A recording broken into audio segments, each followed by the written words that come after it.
to the Football Tribe YouTube channel. Robert Kesakos is your usual suspect.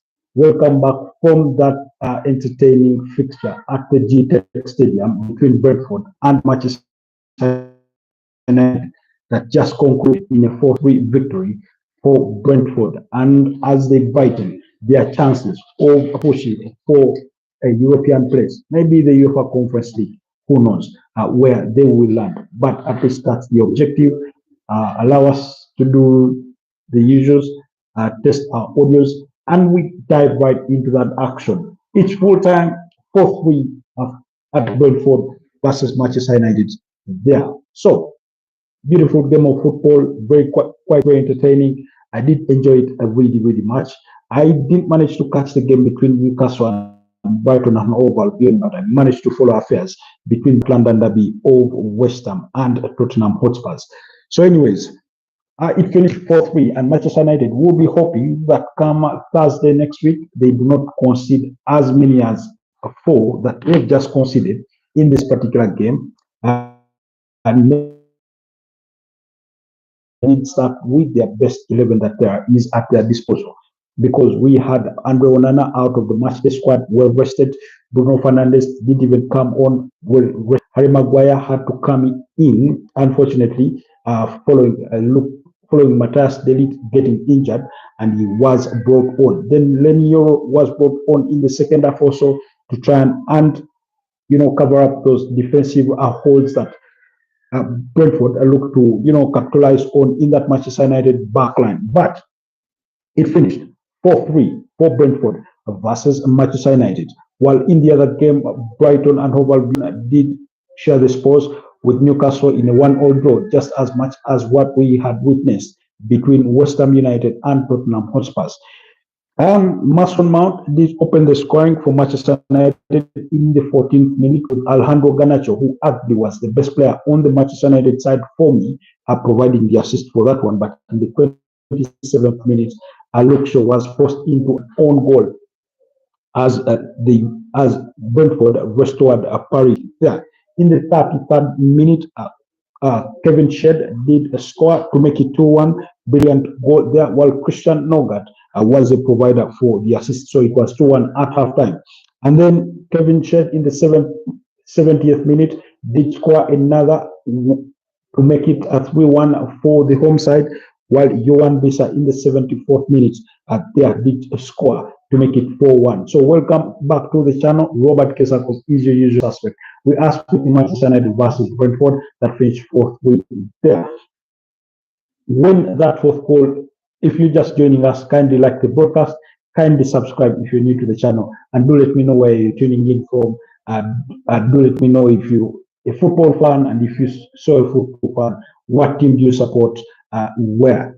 But thank you for joining us there. Anyways, I thought at that time the scoreline, maybe the game was as good as done and dusted, but Manchester United had other ideas when Alejandro Garnacho did score a brilliant goal, a stunning goal, thanks to Christian Eriksen's assist to make it a 4-2 on the evening. While in the 95th minute, Amadou Diallo, thanks to Emmanuel Ugarte assist, did score to make it 4-3, and then we did have what could have easily turned out to be a very nervous ending for Brentford, but they managed to hold it out. So, guys, I can see we are 12 on the broadcast. Kindly like the broadcast. Do me the favor and like the broadcast. Subscribe to the channel kindly if you're new here, so that we can continue to grow our community. But also let me know what teams you support, where you're joining us from on today's broadcast. But that's how it finished. Overall, I thought Brentford were the better side. They did really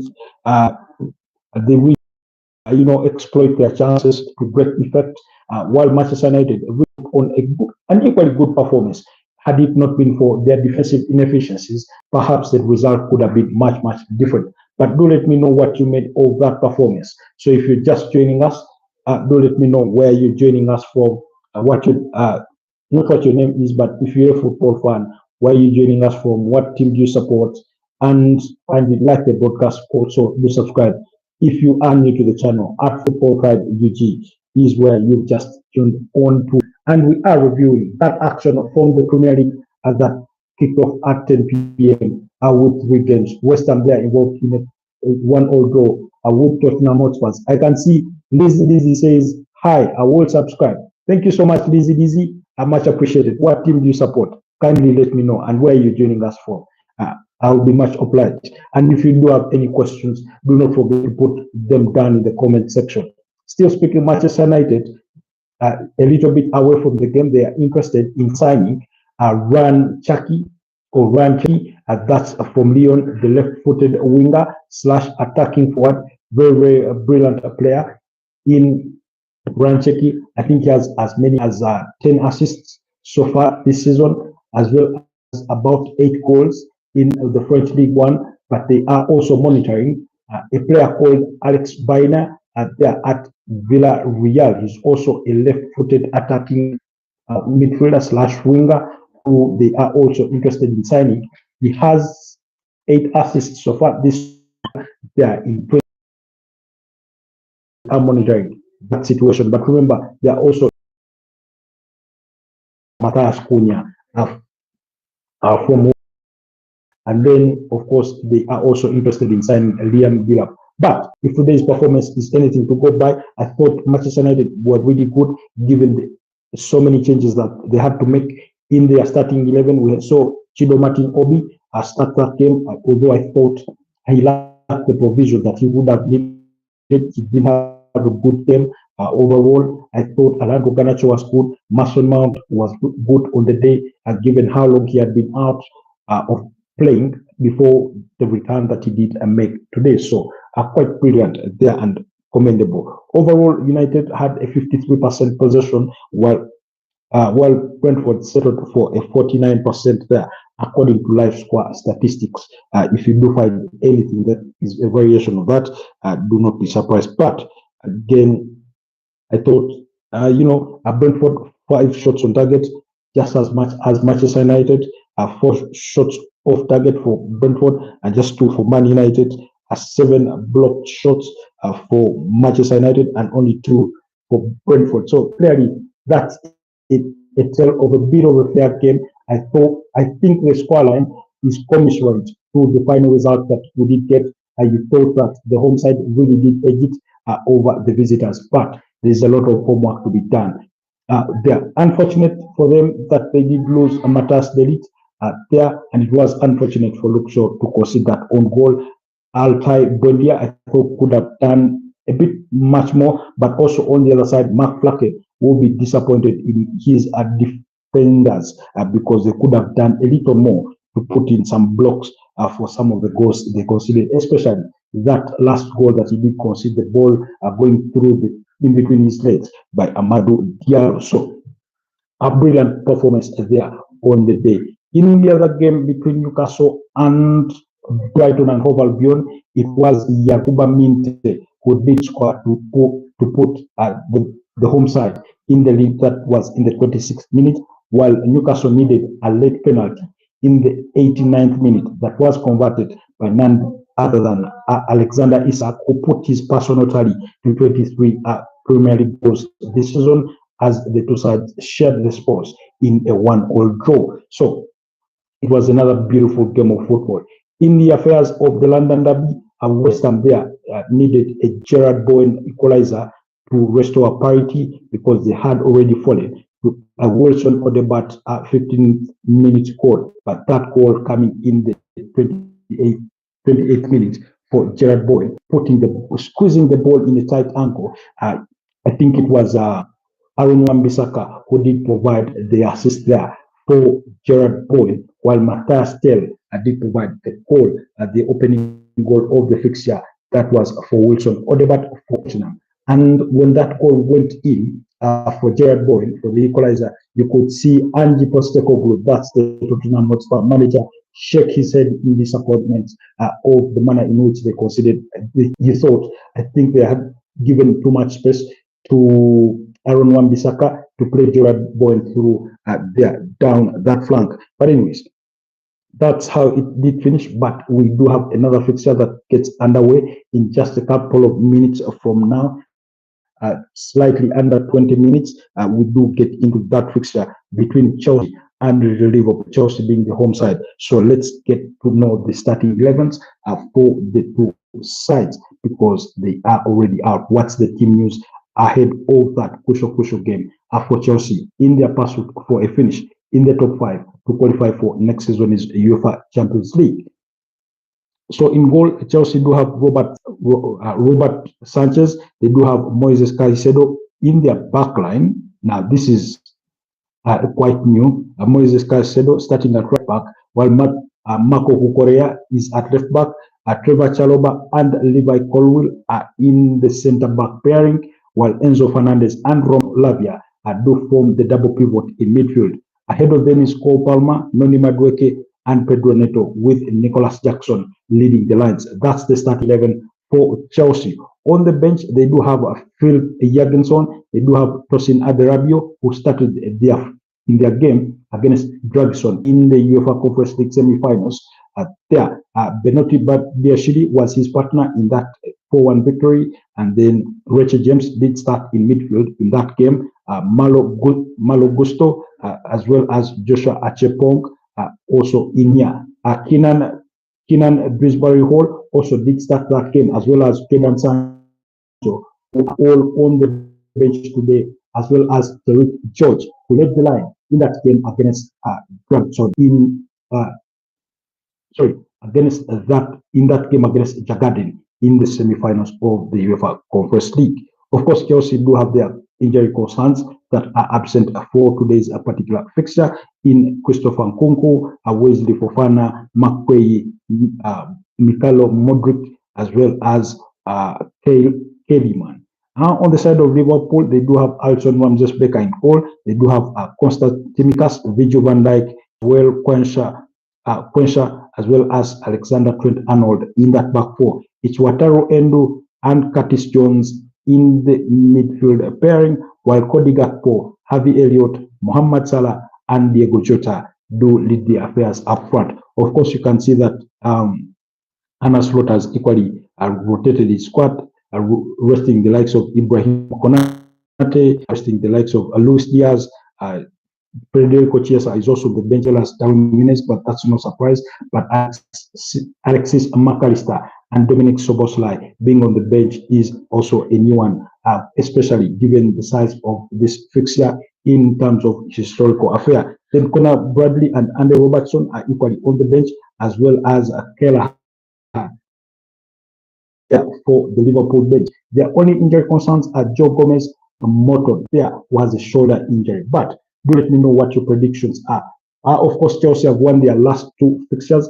In the Premier League, they did beat up against Everton by 1-0, but also previously had beaten up against Fulham by 2-1. In that game against Everton, of course, it was Nicholas Jackson that scored the only goal of the game, while they needed a late winner against Fulham from Pedro Neto to complete that 2-1 victory on the day. So, it does promise plenty of goals. One that Liverpool did win in the first leg at by 2-1, while last season Liverpool beat up against Chelsea by 4-1 at Anfield, but the game at Stamford Bridge did end in a 1-1 draw. So this last season but one, they were involved in 2 goalless draws over the double leg. So draws are not immune to this particular fixture, and I think I have that feeling that it could end in a 1-1 draw. But also, if any side is to edge it, it could be Liverpool that edges it by 2-1. That's my expectation. As far as Western form is concerned, only Liverpool have lost a game in the last 5, while Chelsea have won 3 and drawn 2. Like I mentioned, there is last 2 results for Chelsea were victories. They do have a 2-2 draw in there with Ipswich Town and the goalless draw there with Brentford, but also beat up against Tottenham Hotspur by 1-0. Liverpool, their only lost game 3-2 away against Fulham. That was away to Fulham, but their last victory was 5-1 against Tottenham Hotspur as they clinched the Premier League title for the 2024-2025 season, but also previously had beat up against Leicester City by 1-0. That goal scored by Alexander Trent-Arnold. On match day 34, the goals were from I think Luis Diaz, Mohamed Salah, Alexis McAllister were some of those that were on target, including an own goal by Destin Udogi there last weekend. But also they did beat up against West Ham by 2 goals to 1, and Everton previously by a goal to nil. So that's as far as their recent form is concerned. Of course, Mo Salah, like I mentioned, some earlier on in our earlier broadcast, does lead the affairs in the scoring ranks with 28 goals, followed by Newcastle's Alexander Isak, who has now a target 23, and then you do have there at 19 goals by Chris Wood, Brandon Buemo at 18, as well as Johan Bisa and Broad Erling Haaland with 21 goals in that mix of top scorers. Mohamed Salah also leads the assist sheet with as many as 18. So it's that pretty much been a dominant season for Mohamed Salah. Like I said, give me your predictions. Let me know what you guys are thinking as far as this particular fixture is concerned. As about 13 or 12 minutes away from kickoff, before we get into that game, do let me know what your predictions are so that we can to engage. As far as what those results meant on the Premier League table, I can say it's not much in terms of changing positions, but at least it means that people, added on some points. Yesterday, Arsenal were condemned to their fourth defeat of the season at the hands of Bournemouth, meaning the Bournemouth so far is the only team that has beaten up against Arsenal home and away this season, following that 2-1 loss to FC Bournemouth by Dinhausen and Evanilson only. But as far as the table is still concerned, Liverpool are still top, Arsenal second, Man City third, Newcastle fourth with 63 points. And if Chelsea win today's game, they have the chance to either leapfrog Newcastle when they move to 63 points, but with a better goal difference if they can win today's game with a margin of at least 2 or more goals. And then, of course, like I said, Chelsea are fifth at the moment at 60 points, while in sixth place is Nottingham Forest with a similar number of points and 34 games played. Aston Villa, after 35 games, to have 60 points. Bournemouth with begin 8th place with 53 at 59th place. Sorry, at 52 points is 9th place, and that's for Brentford, as well as Brighton and Hove Albion with a similar number of points to complete the top 10. Manchester United are still 15th with 39 points and a negative 9 goal difference. So that's how bad things have been.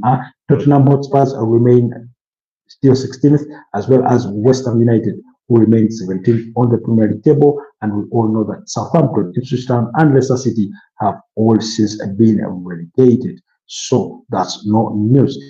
Anyways, do let me know what your predictions are, what you're expecting from this particular fixture.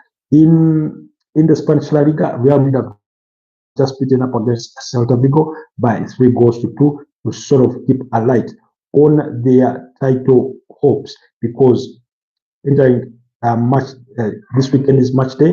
They were 4 points behind Barcelona, and yesterday Barcelona were able to beat up against Real Valladolid by 2 goals to 1 in that game. Goals coming from a goal scored by Rafinha there, as well as Fermin Lopez for Barcelona. So Real Madrid today have won their game by 3 goals to 2 against Celta Vigo. Now Celta Vigo is one of those teams that has given these big teams a headache, because they nearly beat Barcelona, but Barcelona needed a 90th minute penalty from Rafinha to win a 4th way there.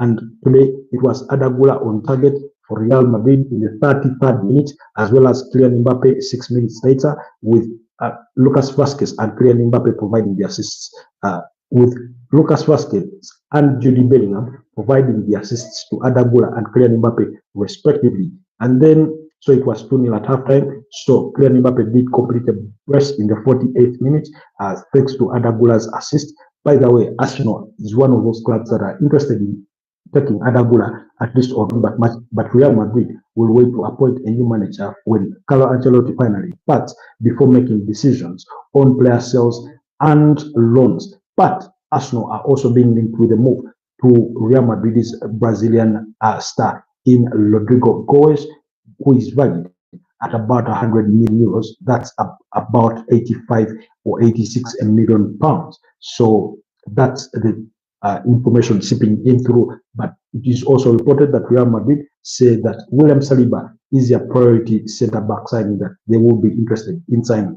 However, Arsenal are also insisting that they do want to keep him at the Emirates Stadium for the foreseeable future. Anyways, Rodriguez as well as Swedberg were on target for Celta Vigo, but that came those goals were turned out to be mere consolations as Real Madrid walked away with all 3 points of the day. So that puts them at 75 points, 4 points still behind Barcelona, who are at 79 with 4 games left to play in the Spanish La Liga, because today was match day 34. Atletico Madrid were involved in a goalless draw against Deportivo Alaves in the weekend, so they are at 67 points in third place, while Athletic Bilbao at 60 points.